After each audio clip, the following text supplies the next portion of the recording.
In every era, in every culture, in every society, traditions dictate the norms of human behavior. And we tend to accept a certain amount of them, and we live by those principles, by the behavior which is taught to us by society. In the time of the Arabs, before Rasulullah ﷺ came with Islam, the Arabs had a habit of not kissing their young boys out of love and compassion.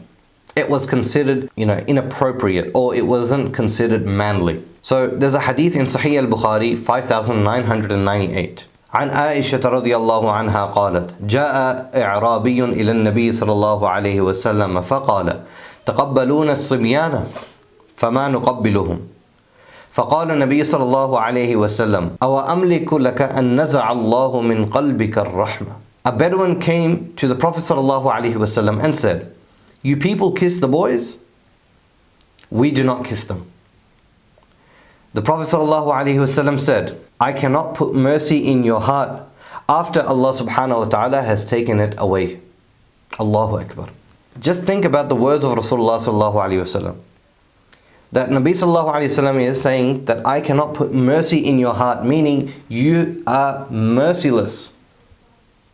You do not have mercy. And Allah subhanahu wa ta'ala has taken it away from you. Mercy is an act which is necessary.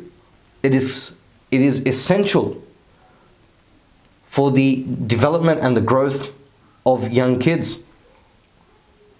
Not just young kids, in dealing with people. How can we not show mercy when Allah subhanahu wa ta'ala shows mercy to us every single day? And we accept that by saying Bismillahir Rahmanir Rahim. Alhamdulillahi Rabbil Alameen. Ar-Rahmanir Rahim. The most merciful, the most gracious.